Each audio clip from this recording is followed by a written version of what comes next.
Guys, this is Genesis with Peas in a Pod. So I got a bunch of feedback from you all last year, and some of you have now asked me to go and explain the American culture that you see in movies and TV shows, because you don't actually hear this being explained in normal English classes, and it's hard to understand this information just by Googling them. I get it. So that's exactly what I'm going to help you guys with. So in 2018, I'm going to shift my focus to explaining the American culture that you see in movies, television shows, songs, and even tweets from people like President Trump. I think that this will be a great way to learn actual American culture, because when we talk about these things, when we look at these things, you hear actual local American English, and you'll see what's really happening in the culture. Plus, a lot of this cultural stuff is expressed in a really fun way. So, there's a lot of benefits for you, you'll get a lot out of it, so let's start. I recently watched The Daily Show's 2017 Sports Roundup. There's a lot of really great cultural stuff in there. So for those of you who don't know, The Daily Show is a super popular American TV show that includes everything from sports to social commentary. Okay, so let's go back to the 2017 Sports Roundup. That episode focused a lot on football, so let's listen to it. And the New England Patriots had an amazing comeback over the Atlanta Falcons in Superbowl 51. Ouch! Falcons. Guys, what just happened here? The host said the New England Patriots had an amazing comeback over the Atlanta Falcons in Super Bowl 51. Ouch! So who are the New England Patriots? Who are the Atlanta Falcons? And what in the world is Super Bowl 51? Okay, so first, the New England Patriots are a professional American football team based in the greater Boston region. So far, they've won the 2017, 2014, 2004, and 2002 Super Bowl championships. Also, they own one of the most beloved football players right now in America, Tom Brady. Basically, Tom Brady's won 4 Super Bowl MVP awards. That's the most in American history. That's the most in football history. Tom Brady is also the quarterback. Quarterback is one of the most important positions in a football team. Okay, but let's move on to the Atlanta Falcons. Basically, the Falcons are nobody. They've sucked almost for as long as they've been around football history. But this year, they made it miraculously to Super Bowl 51. So the Super Bowl is the biggest game of the year for football, right? It's the championship game. It's also the most popular American TV show in the entire year. And if you've lived or studied in America, you know that the weekend the game is shown is called Super Bowl weekend. Finally, it's called Super Bowl 51 because it's the 51st Super Bowl game in American history. Okay, so let's ask ourselves this. Why in the world is this game important? If the Patriots are such a great team and the Falcons suck, why is this game worth mentioning? Well, actually in the beginning, the Falcons were destroying the Patriots by a lot. The Patriots were actually at 0-28. In fact, the fans basically gave up on them and were preparing to leave. But all of a sudden, the Patriots came back and they fought and they equalized the scoreboard to 28-28. Then the Super Bowl went to overtime. This was the first time ever in football history that the Super Bowl went to overtime.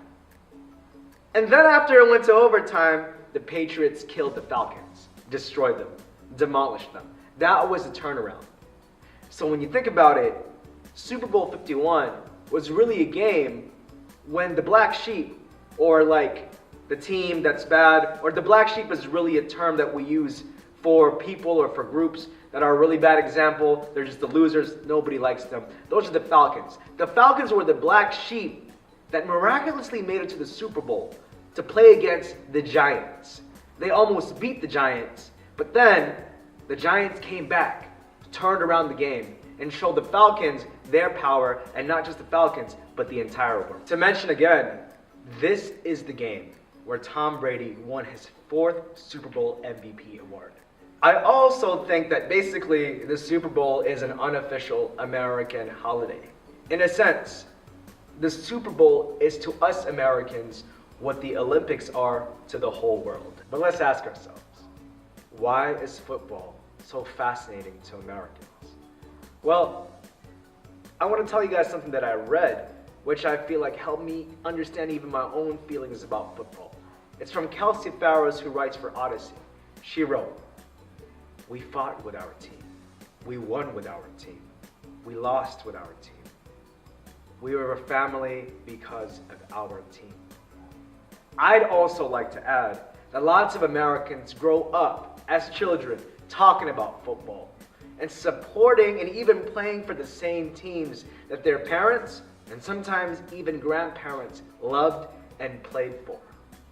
Also, I think that on a deeper level, football represents American values such as community, family, power, because you need to be strong to play football, and sometimes it gets really violent. And finally, related to all this, masculinity or manhood.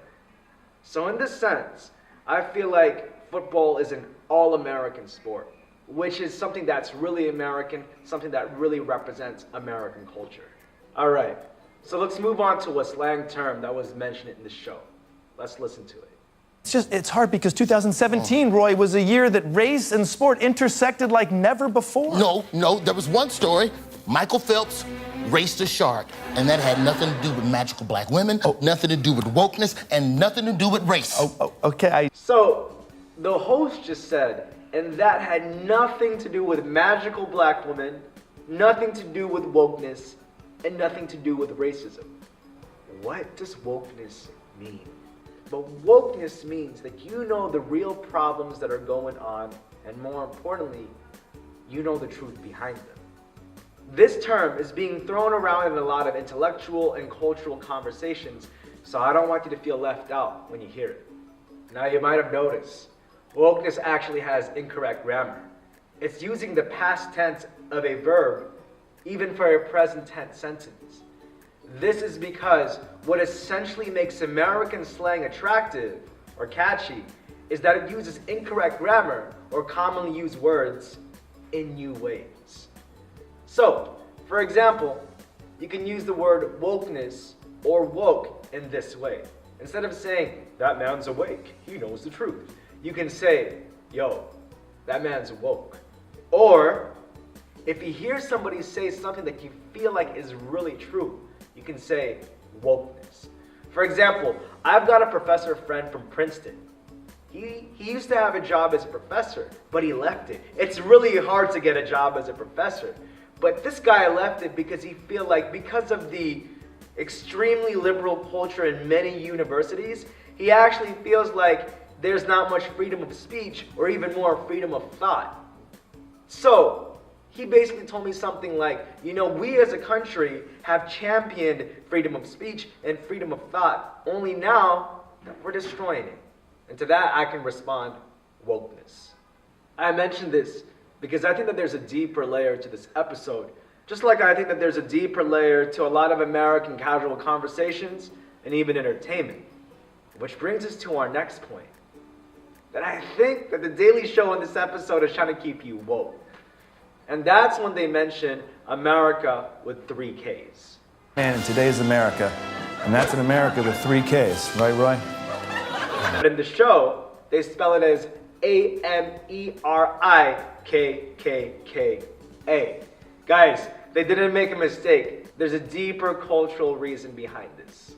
KKK stands for the Ku Klux Klan, which is actually an extremist group in the United States that advocates white supremacy, which means white people are the best and everyone else sucks. White nationalism, which means that America is really only a white people's country. It's only for white people and no one else.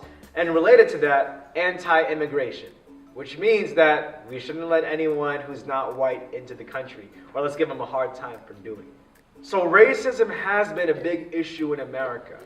There's been improvements over time, but I think a lot of people feel like now it's gotten much worse. This is why, in this show, one of the hosts said, "I've always seen the shark as the black man of the sea.